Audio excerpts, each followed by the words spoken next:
Hi viewers, Pinki's cooking less চ্যানেলে আপনাদের স্বাগত। কেমন আছেন বন্ধুরা? তো আজকে নিয়ে এলাম গাটি কচু অথবা কচুমুখী, যে যেটাই বলে, তার ডাল নিয়ে এলাম। কীভাবে এই ডালটা রান্না করতে হয় আপনারা তা দেখে নিন। আমি প্রথমে কচুর মুখিগুলো ধুয়ে ভালো করে সেদ্ধ করে নিয়েছি, সেদ্ধ করে ছুলিয়ে নিয়েছি। ছুলে এখন দেখুন সবগুলো একটু একটু করে হাতে কেচে নিচ্ছি। আপনারা মেশিন বা স্মেচার যেটা দিয়ে করতে পারেন। আমি হাতে নিয়ে করে নিয়েছি, হাতে নিলে মনে হয় আমার ভালো।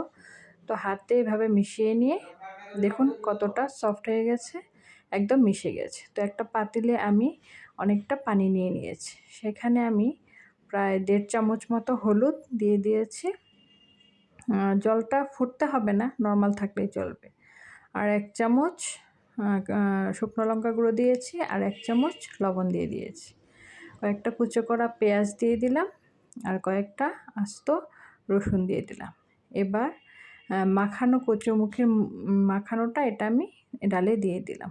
সবটা একটু একটু করে দিয়ে দিলাম, দিয়ে এটা ভালো করে নাড়াতে হবে। কেউ ঘুটনি দিয়ে দিতে পারেন, কেউ স্মেশার দিয়ে দিতে পারেন, যে যেটা দিয়ে নাড়াতে পারেন। তো আমি চামিচ দিয়ে মনে হচ্ছে ভালো, তো আমি চামিচ দিয়ে ভালো করে নাড়িয়ে মিশিয়ে নিলাম। তো এটাকে ফুটতে দিতে হবে ভালো করে।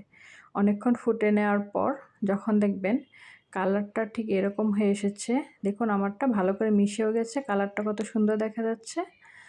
তো যখন দেখবেন অনেকটা ফুটে এসেছে, তখন আমি এটাকে বাগার দিব। তো আমি অন্য একটা কড়াইয়ে তো কিছুটা কয়েকটা কাঁচামরিচ ফালিয়ে দিয়ে নিয়েছি এতে আগে।